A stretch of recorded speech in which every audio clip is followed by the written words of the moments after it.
What's going on YouTube? Daxy Leader here, back with my Week 8 game for Season 3 of the CPL. We're currently 3 and 4. 3 and 4 after a nice win over Cameron last week. So we're looking to be back at positive this week. And I think we've got a real shot at doing that.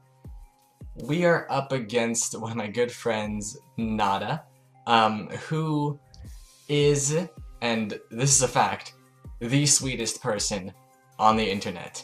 And if your argument is not Horus293, then do not fight me on this. Alright, so, as we can see, Nada's team consists of the Mega Sceptile, the Super Z Rabombi, the Offensive Z Infernape, Offensive Z Jirachi, Zapdos, Jinx, Zangoose, Skuntank, Diggersby, Blastoise, and Florges and Magnezone. Alright, so, a few quick shoutouts this week to Phil Nilsson and that boy Troy for mocking with me. I believe it was them. Yes, it was. So, some of the sets I saw with them, okay, like what I'm expecting, what I'm expecting from Nada is for sure the Jirachi, the Diggersby, the Blastoise, and the Infernape, and even the Zapdos, actually. Both Phil and Troy, yeah, brought all those 5 same mons. The only difference was, Sceptile for Rabombi in those mocks. So, if you look at the matchup, you can see this is quite an offense versus offense type of matchup. Nada and I both have very fast teams. Our slowest mon, I think is base 60. Mine might be slower. Mine is base 50, and Nada's is a Magnezone, so for sure that's base 60 speed. And Nada's whole top row is a base 95 or higher. Mine is base 100 or higher. So we both have very fast, very offensive teams. What that lends itself to is I'm really expecting more than one choice scarfer from Nada this week. Her most likely choice scarfers, I think, are gonna be the Diggersby and the Zapdos. In both my mocks, I saw Scarf Diggersby, and Zapdos had some special attack investment. Yeah, was either offensive Scarf or just like an expert belt type of set. Blastoise is a nice, reliable water type versus my team. A good Manaphy check. Both the Blastoises I faced brought Roar, and I've noticed that with bulky water types this season, if they have a way to phase Manaphy, that's most likely getting brought. Infernape has a very good matchup. Offensively, it can U-turn versus all of my fighting resists, and Nidoqueen doesn't appreciate fire-type moves. Well, but yeah, its dual stat hits most of my team, if not all of it, neutrally. Just Latios. It's only Latios that resists both fire and fighting, and Infernape can U-turn on that, so you'll see how I plan to deal with the Infernape. Sceptile is very fast, outspeeding everything except my Aerodactyl. It can revenge kill many of my mons, pretty much everything with mostly it's going to be its Grass Stab.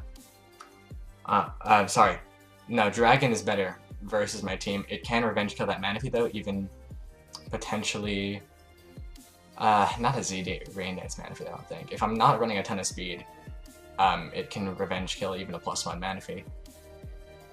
But again, I have ways of dealing with that. And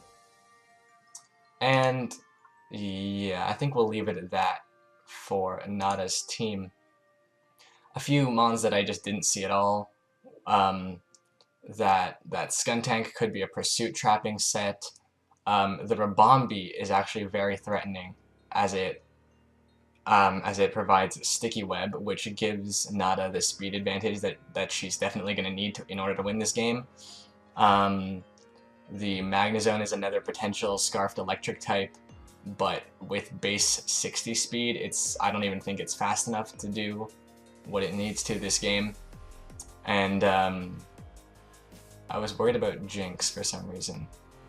Oh, okay, I remember why I was worried about Jinx. But for that, we have to hop into my team, which we can go for right now. First, let's talk about this Manaphy right here. Originally, I had a Tail Glow set, but I decided to run Scarf this week to catch stuff like the Sceptile,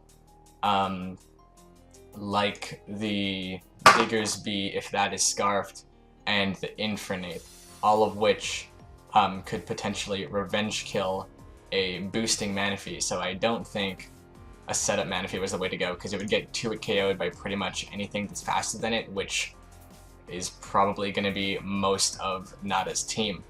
So, like I said, this Scarfed Manaphy is designed to outspeed a Jolly Scarf Diggersby, and I have U-Turn, Surf, Energy Ball, and Signal Beam, which hits all of her water resists super effectively. And I'm counting Jinx as a water resist here because it has that dry skin ability, and it's straight up immune to water type attacks. So I could have ran, do I have Ice Beam?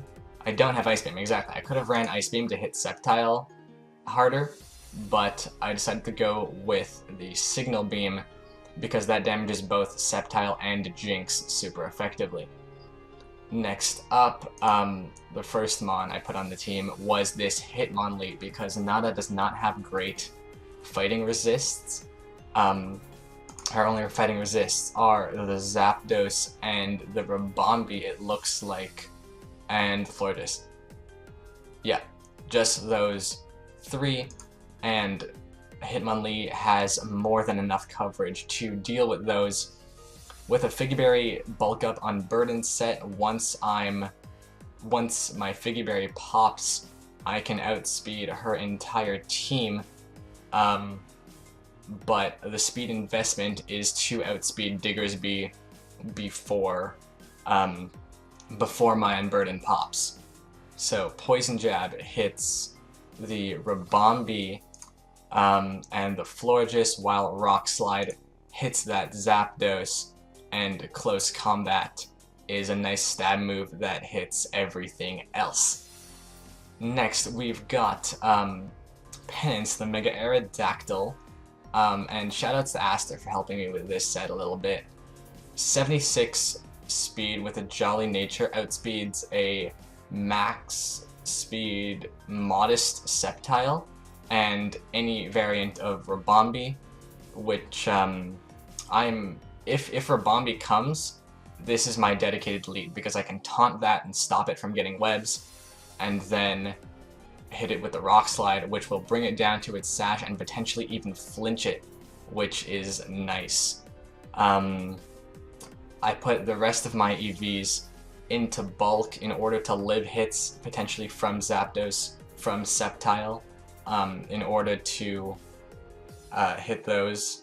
Like, I doubt, like, okay, Sceptile I'm not gonna OHKO because I don't have Wing Attack or anything, and Zapdos, if Aerodactyl is a great way of finding out if Zapdos is Scarfed, because I live any one hit with this investment and 2-hit KO in return with Rock Slide.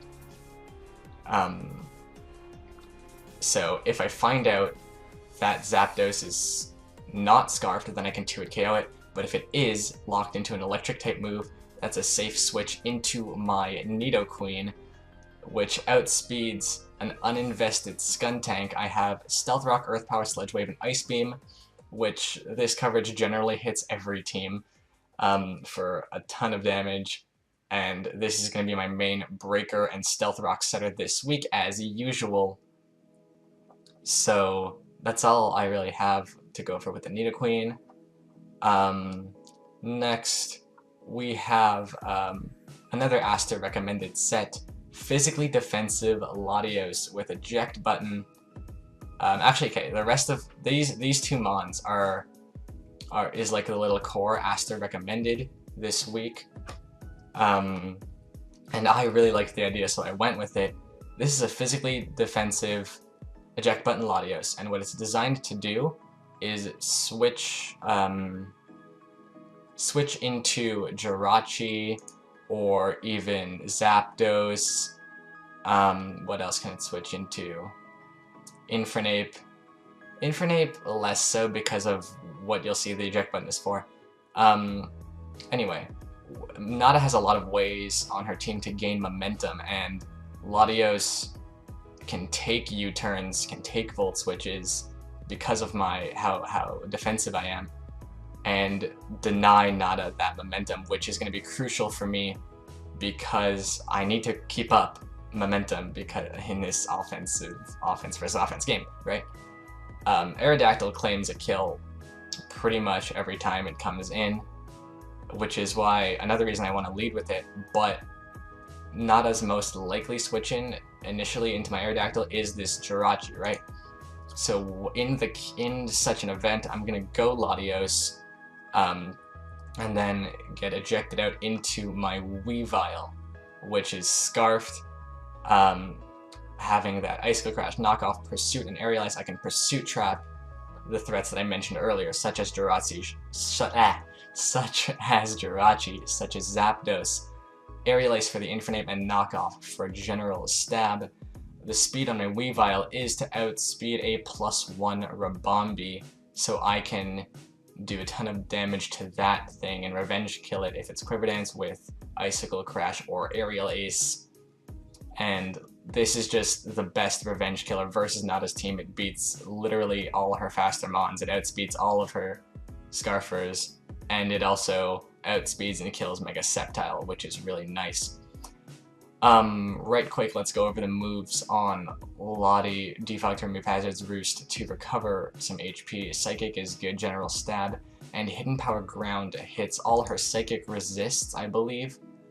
That looks about right, being the Magnezone, the Jirachi, and not the Jinx. So Jinx is whatever, but I have ways of dealing with that.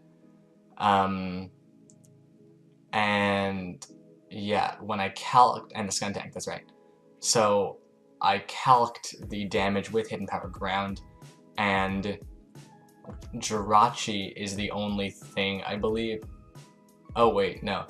Here's what it is.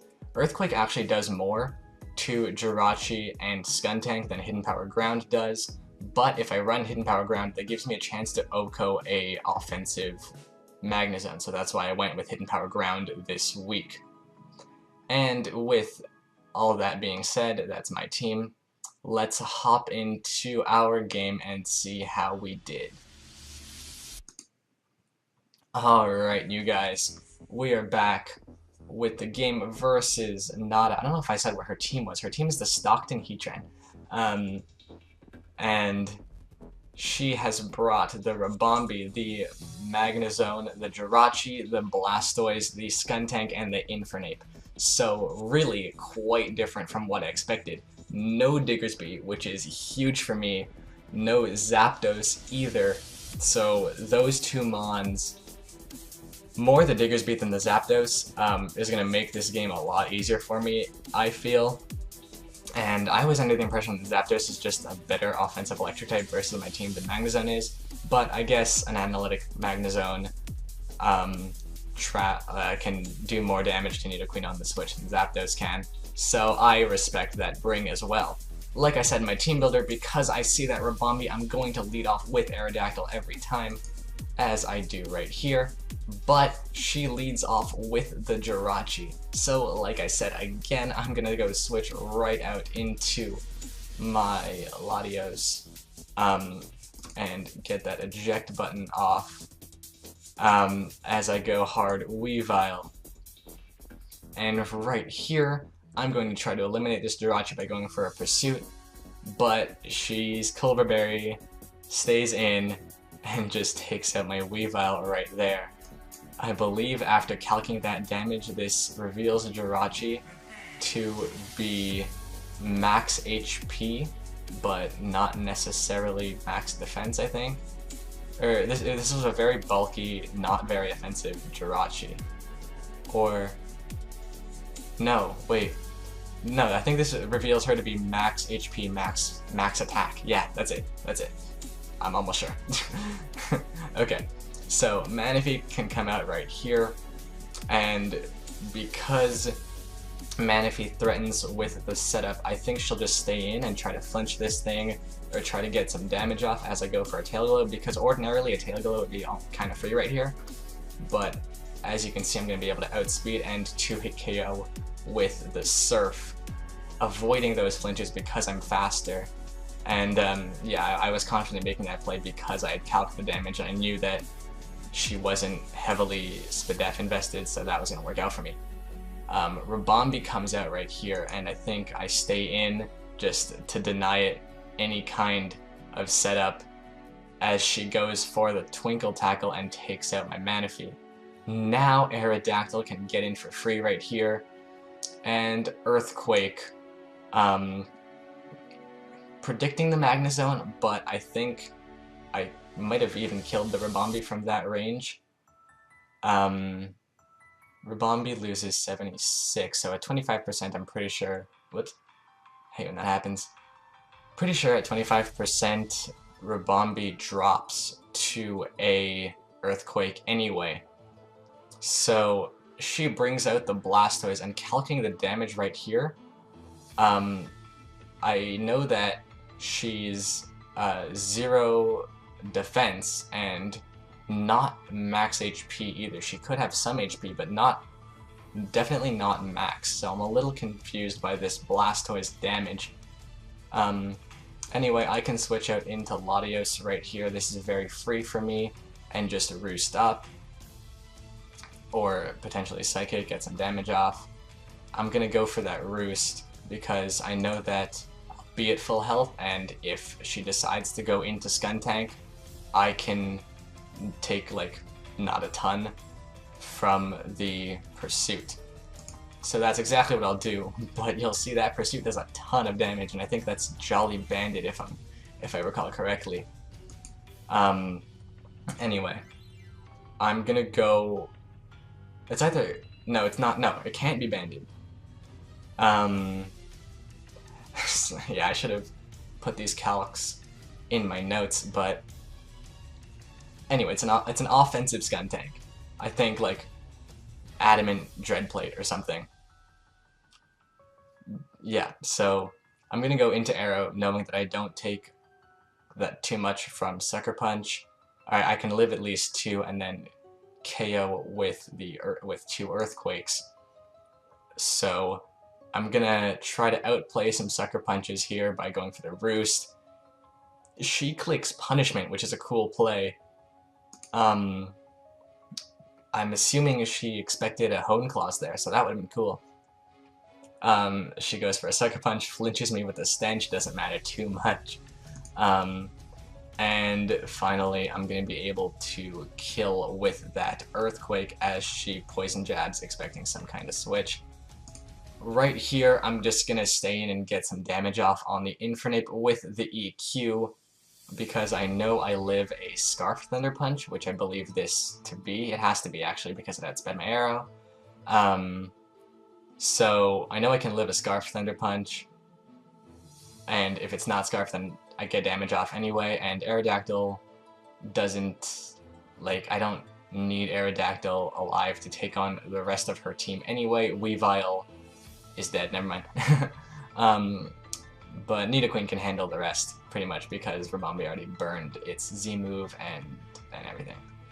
So I'm gonna Earthquake, get that damage off, as she makes a nice double into, not a double, she switches into Blastoise, and I take this opportunity to get in my Latios and Roost up, because I know this is gonna help me take on the rest of her team, really. I see that, at this point, I see that the Infernape is at just a few points of health, and the Rabombi is also under 25. Okay, Rabombi's at 23. Infernape, I don't know why it's not showing me how much health Infernape is at. That's weird. Anyway, so I know that if I get rocks up, that's 2 extra mons dead. So I'm gonna go into Latios in order to be able to live at least 1 hit from Rabombi and Infernape should it come down to that. Should I fail to get my rocks up. And this also allows me to, basically I can, the fact that Latios is near full health right now allows me to claim 1 kill versus one of these 4 mons if I can keep it healthy. So this, yeah, I get free roosts here, and I can just kind of damage whatever I want. I throw off a Psychic as Magnezone comes in, good play. Here I'm going to sack off the Aerodactyl to a Flash Cannon, and this lets me get in my Nidoqueen and get my rocks up, which is really nice. She has no reason to switch really, so I'm just going to stay in and take out this Magnezone with the Earth Power, allowing in Blastoise. Now, in order for Nada to have any chance to win this game now, she needs to get rid of those rocks. So what I'm going to do is, I think I just spam rocks right here, because if that doesn't, yeah, if she, because I can do that because I live multiple rapid spins. So if I can just keep rocks up, like I said earlier, these 2 mons are dead. And if she kills me before that, then Latios can take out both of these mons right here. So I'm gonna Stealth Rock. Wait. That was stupid. Yeah, no, of course, yeah. Okay. That's the reason I said that is because I thought about this play a lot. As you can see in the chat, it took a while. But, yeah. I know, no, Latios just cleans right here. So I'm gonna Sledge Wave as she gets rid of the rocks. I don't play the game really. Or I Sledge Wave first, hoping it might kill. There you go. Now I'm gonna play the game of getting all this rocks, because no matter how, the maximum health that she can recover does not put her out of range of a Psychic. Okay, so I'm gonna spam rocks right here. She's gonna recover with her leftovers, but it's not gonna be enough. Nidoqueen goes down. I can kill this Blastoise with a Psychic, and then take out her Infernape and Rabombi in the following turn. I'm not entirely sure why she switches out right here, honestly, but that works out for me. So both of these mons are gonna fall right here, and Hitmonlee lived a Moonblast anyway, so Hitmonlee also could have cleaned up. Alright, yeah, so I had this game a few turns ago, honestly, and I let it go down to a 2-0 just to secure that victory, which I don't know if I had to do, but it worked out for me, and we are finally going to claim our 2nd win in the CPL in a row for the first time since week 2, which is awesome. That's great. We're at positive now, and we're in the playoff race, which is crazy. We're back in the top cut, in the top half of the league. So hopefully we can keep this win streak going. GG to Nada, and I'll see y'all next week with my Week 9 game versus Shoutcast Heart 2, not quite sure on that one, and his Jacksonville Jolteons. Alright, that's gonna be it for me. Later, guys.